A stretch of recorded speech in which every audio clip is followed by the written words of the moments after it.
Sean Hayes. Sorry to disappoint you, I'm not the actor, Sean Hayes. I know, right? There was one club where she introduced me on purpose to make it sound like I was the famous Sean Hayes, and there was a gasp in the audience when I walked out, like, oh, that's not him. So, sorry, I wasn't on Will and Grace. I'm gayer than him, probably. No, he's probably a little bit gayer than I am, just outwardly, but I've had a lot more practice than he has, I think. I came out in 1988, so that's 36 years ago for people, which makes me 100, thank you so much. Makes me 150 years old in like gay years, but like 45 years in straight cis white male years, because I'm actually 55, but someone told me I looked 45 and I'm sticking with it, so we're going with that. Yeah, and my husband was 3 when I graduated high school. Yeah, it's important to note that's not when we met. Like, I didn't imprint on him. Like, he's not the Renesmee to my Jacob. Let's be very clear. And the 13-year-old girl in me loves Twilight. Our wedding was Twilight themed. I've read every single book, even the rewrites. I just watched all of the movies the other night for like the 10th time, because you can't help it when they're on Hulu. Right there in front of you, and they're like, here's all of the Twilight movies. I'm like, let's do this. Yeah, we had Edward and Jacob cake toppers, well, figurines, whatever, action figures, on top of our cake. And then we used the vows directly out of the book, which, by the way, if you're planning a wedding and you want to find vows, they're perfect for a wedding.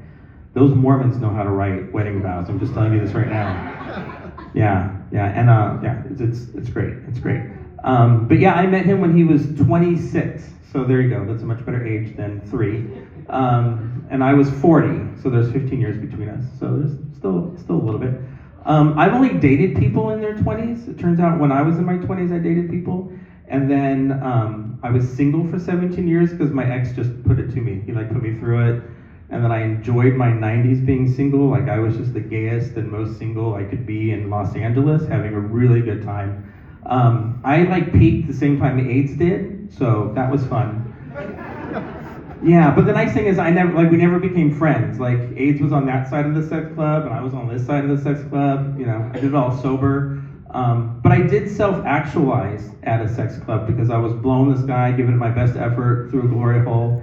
And he stood up, and I saw him turn around to the guy behind him, say, "That guy was good." And I was like, I've just reached the top of my Maslow triangle. Here we go. Like, where can I go from here? You know, right? It was it. So I just kept practicing to get better and better and better. Evan reminded me of something. I worked at McDonald's when I was a kid, and we had a McDonald's like intercompany newsletter. I was a manager at McDonald's making great money, $4.25 an hour. It was 1985, 86, 87, so, you know, that was a lot of money. But in the newsletter, they were talking about how Wendy's were going out of business. And I was like, if I don't buy a Frosty machine, my life will be over.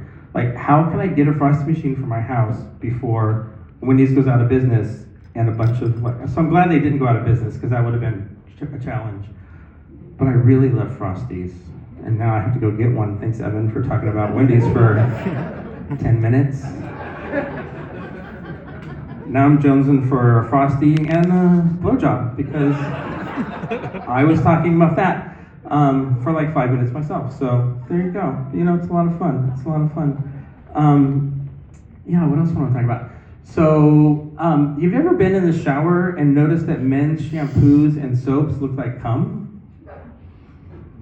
Yeah, I can tell you, don't taste it. It does not taste like cum, and soap is not delicious. And now you're all looking at me like I'm insane. So, I really did eat the soap. Sorry. Sorry, I'm up here talking about cum, but it's delicious. I don't know, I'm gonna tell you. Like, you see someone that looks like it, you're like, Again, I had a lot of fun in the 90s, so there you go. And I'm old enough to where, like, when I was at McDonald's, I fought the Cold War. I don't know if you know this, we were in a Cold War with Russia for what seemed like 100 years.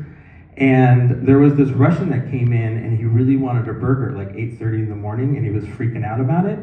And I didn't know what was going on. I don't know if the story will be funny, but I did feel like I fought the good American fight here. he was screaming and yelling, and I thought, oh, he's yelling at my poor Mexican worker in the front because his English isn't good, which always made me so mad. And then he like threw his wallet, and he was doing all this stuff, and then he like slammed his hand down on the counter, and then he like finally left, like he went and ate, I think, or whatever. And and he was screaming and yelling at me, and he like screamed and yelled while I was like running and doing. We were short people, and he's like, in Russia I could get a burger, and I was like, well then go back to Russia, you know. I like screamed it out loud, and then I thought I shouldn't be yelling that out loud. That's not very customer friendly.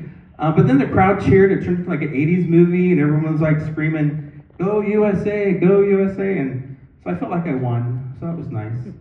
So that was my time. My name is Sean Hayes, everybody. Thank you so much.